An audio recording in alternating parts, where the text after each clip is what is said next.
Hey everyone, I'm Domingo Gomez and this is the new Pixel 10. One of the phones I was most hyped about this year, and yeah, it comes with some useful stuff, but also a few compromises that are just silly. So much so that by the end of the video you might tell me, after your review, I think I'm gonna get the Pixel 9. And if you don't believe me, let's talk about performance. The Pixel 10 comes with the Tensor G5, 12GB of RAM, UFS 3.1 on the 128GB model, or UFS 4.0 on the 256. That gives us a slight bump in Antutu score, but weirdly, it drops in the GPU performance. On Geekbench, we do see a solid CPU boost, but the GPU scores take a huge hit, most likely because of the drivers. And in PCMark, well, the Pixel 9 actually performs a bit better. Honestly, I don't think it's a worse processor, just that the GPU drivers need an update. Because in Geekbench, for instance, they run at 300 MHz, while the Pixel 9 hits 900. I know a lot of you are gonna say that benchmarks don't matter nowadays, especially when the phone feels smooth to use. And you know what? I kinda agree with you, because the Pixel 9,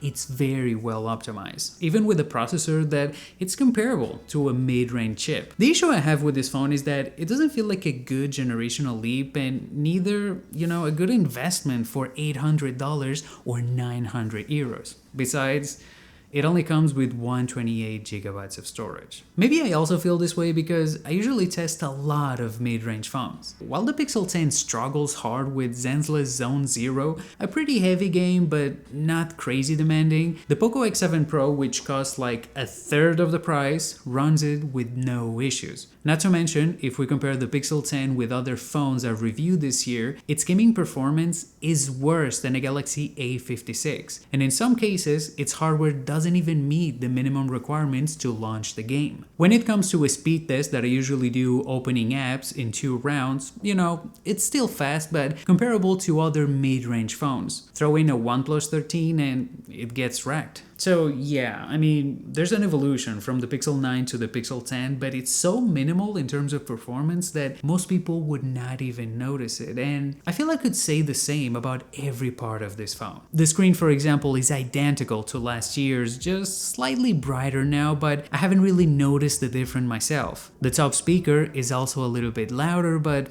again, you will only know with the sound meter. But I think the clearest example of these tiny upgrades is with the battery. It went from 4,700 to 4,970 mAh, and fast charging bump from 27 to 30 watts. But the biggest change that you will find in this phone, and hopefully influence other Android manufacturers, is the full Key 2 support, which now makes it compatible with different accessories, and it now click onto wireless chargers with magnets. And yeah, Google pretty much copied Apple's standby mode. What they didn't told you about this is that they also removed the wireless battery share. You can't wireless charge your earbuds, for example. They took away a feature that probably not a lot of people used in favor of something more useful, and sadly, they did the same thing with the cameras. The main and the ultra wide are now the same ones that you will find on the Pixel 9a, which cost half as much, with a telephoto of just 10 megapixels. I took some shots with both phones, and I gotta say, the main sensors deliver identical results. Seriously, it's basically the same. The ultra-wide is also very similar in most cases, since both export at 12 megapixels. Only in darker scenes is that you will notice the pixel binding on the Pixel 9. Oh, well, and also in the macro shots that are obviously better. Front camera, it looks the same for me. Night mode, very similar too. But the Pixel 10 does have a telephoto lens, which, actually does a solid job even with 20x digital zoom. So yeah, the main sensor and the ultra-wide receive a downgrade when compared to the Pixel 9, but unless you're using a pro camera app to squeeze every pixel out of these sensors, I feel that the trade-off in order for us to get a telephoto lens, it's a good choice for most people. And that's exactly what Google is trying right now. Not to create the best smartphone that you can get, but at least the most attractive, not because of the hardware, but because of the software. Let's take a look at the super red zoom. Thanks to the new 5x telephoto lens, the digital zoom with heavy processing, it just looks great. Or the photo editor, where you can literally type what changes you want and it will try to make them happen. Or the dedicated Instagram low light mode that actually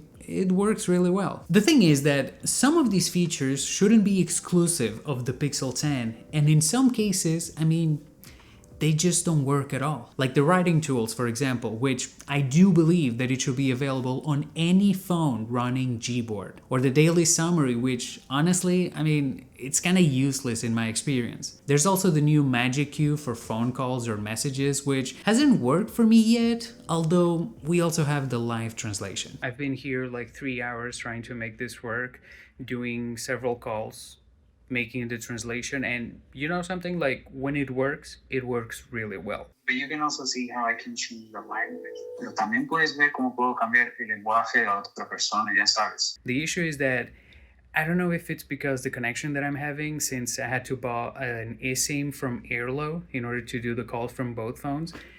But yeah, like my experience with this is when it works really well. The issue is that it's not reliable. I will give it a little bit more time, but something that I was thinking while using this phone is that there's no way that a Tensor G3 or the G4 couldn't do this. In fact, the Tensor G5 in AI benchmarks, it sometimes scores worse than the G4. And it's not just that. I've shown you in this video how the Pixel 10 can be worse than the last Pixel 9. A great phone nowadays, you know, and that in France, for example, or in Europe, in AliExpress, you can actually get it for 500 euros. And look, I appreciate that they actually gave it full key to support, that they kept this form factor that I love, and the design, I mean, it's super cute, I'm very into it. But I feel like too many sacrifices and step backs were made, which shouldn't happen at this price point, especially not with a mid-range processor. If they don't want to give us a hardware upgrade every year that will make them compete with other Android phones, like for example, the OnePlus 13 that costs 900 euros right now, I understand. But instead of that, they should give us full software support, not only for the Pixel 10, but these new features should also be sent for the Pixel 9 and the Pixel 8, especially when, you know, the processor, it's not a huge upgrade. Maybe I'm the crazy one and we should all accept this phone with this processor, especially with 128 gigabytes of storage, which nowadays, look, you know my opinion about this, but if you have a different one or you want to let me know something, you can leave that in the comments. I'll see you in the next one. Ciao, ciao.